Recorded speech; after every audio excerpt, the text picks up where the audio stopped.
and claim the top seed in next week's tournament, which means they'll host every tournament game until they lose next week. A win for the Lions, and they'll maintain the 6th seed in the postseason dance. They'll also snap a 5-game losing streak to Pitt, carry momentum into next week, and win the final basketball game ever played at Young Gymnasium. The first, incidentally, took place on December the 9th of 1968. Missouri Southern played the Kansas State College of Pittsburgh, which of course is now Pittsburgh State. KSC of Pittsburgh won that game 62-55. As for this year's contest, here are the participants.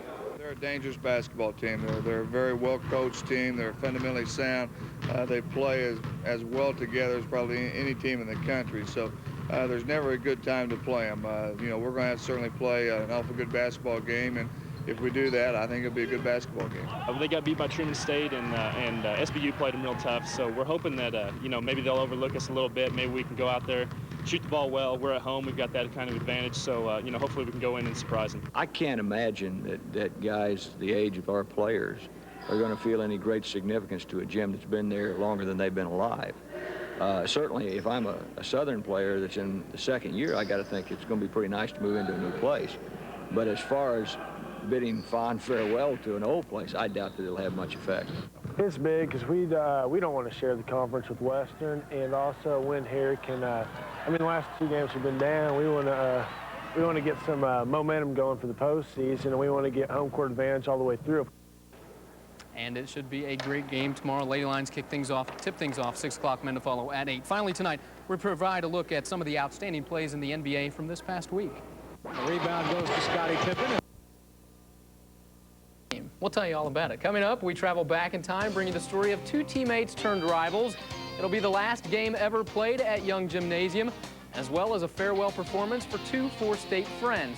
That story when we come back.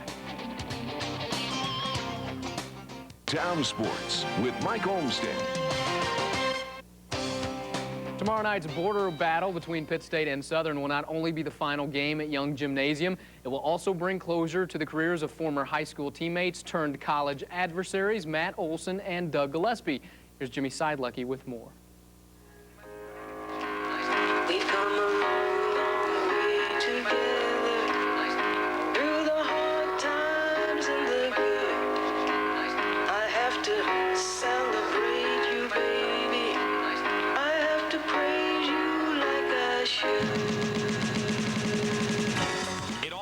In junior high school, and over the past decade, basketball has provided the fuel for the relationship between Neosho Products' Matt Olson and Doug Gillispie.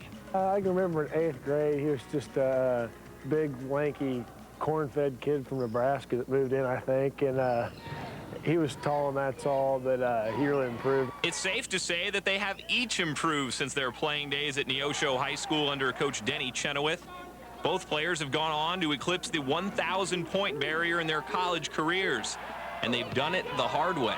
You know, in today's age, I'd classify them as old-school type players. They, you know, they both were a no-nonsense player that, you know, when it was time to work, it was time to work, and when it was time to have fun, it was time to have fun. Doug and I really don't have that great of skills, you know, and we can't really do much without outworking people. And so, you know, if we can beat people in that aspect, then better we are.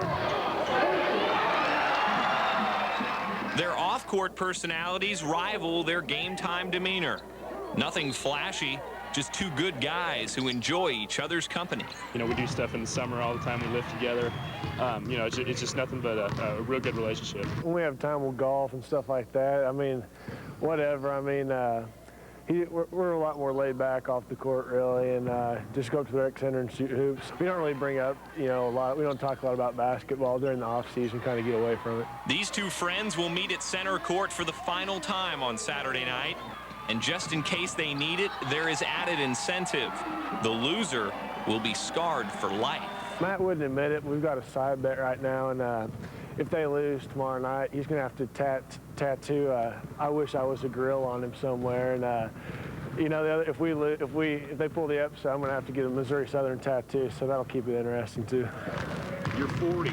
You guys in the gym playing against each other in some rec league somewhere? Do you see it happening? Definitely, yeah. I could see us in some old men's leagues, you know, going at each other and you know, trying to trip each other, push each other, foul each other hard. You know, I can see that happening definitely. It'll go on a while. We'll be hitting the rec leagues here pretty soon, and you know, playing the half-court games and slowing it down.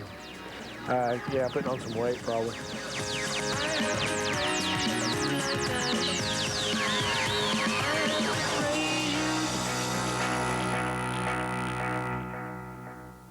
Very good job by Mr. Seidlecki. And of course, the tattoo thing, Doug tells us, is a complete joke to throw their parents out of whack a little bit. You know what's even more sad than that?